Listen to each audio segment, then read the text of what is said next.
Good morning, everyone. It is Friday, September 2nd, and it is Jobs Friday. We will get the monthly labor report. We're expecting the estimates average out around 313,000 new hires. Well, and although that sounds delightful, right, because we're getting more people back in the workforce, the market may look at it as just the opposite, because that means the Fed can continue to be aggressive with rate hikes. So we continue in the good news is good news for the economy is bad news for the market, which then actually trickles down into the economy. But anyway, okay, we'll move on from that. Nonetheless, we put in, this is the futures chart here, and let me just move this up so you can see it a little better. You can see that we put in this bullish reversal candle yesterday, nice long tail, open body candle, right? So that looks pretty good this morning. Flipping back and forth, a little red, a little green, a little red, a little green. We have barely moved at all throughout the morning. We've been very, very flat here going into the session, again, ahead of those numbers that will come out in about 30 minutes from when I'm filming this. So it comes out at 8:30 Eastern time.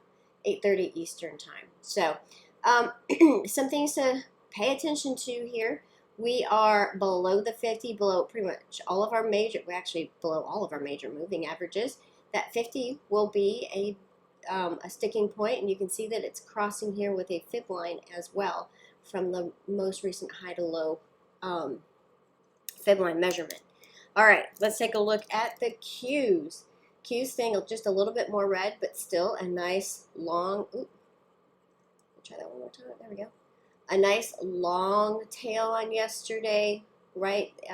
The NASDAQ actually ended up closing red, but it was very close to green. It was trying. The NASDAQ was red, IWM was red, but the Dow and the SPY ended up closing a little green.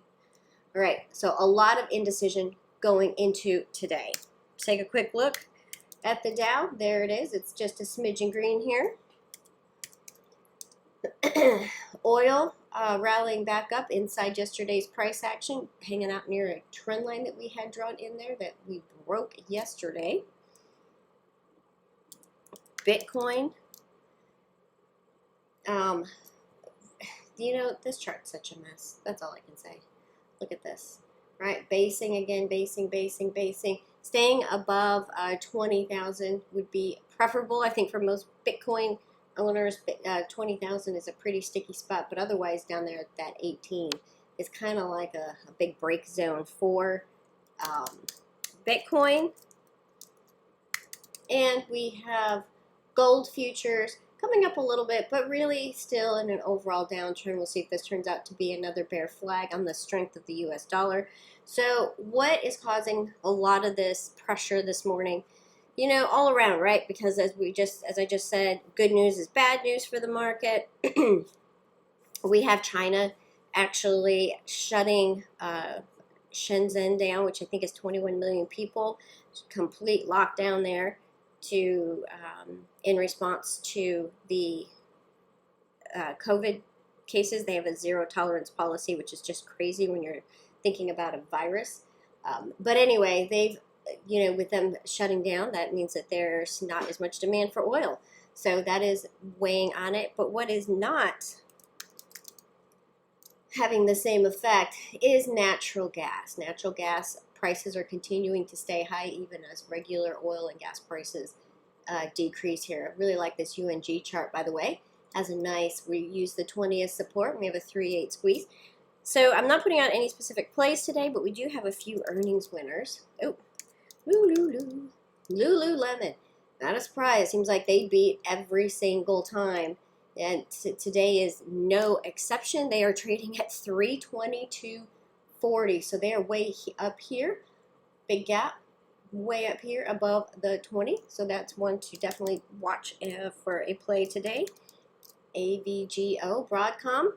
Another one to take a look at here as we go into the open. Other than that, if the market likes what it hears and continues on, look for some of these that started nice reversals yesterday. Apple bouncing the 50 back into yesterday or the previous day's price action. Google, right, back into the previous day's price action, and actually a little bit better, making a little bit more of a headway. Microsoft didn't quite get there to be a full reversal, but what a reversal on the day, considering the low pushing up, left a little bit of a gap there. We'll be in that gap here this morning.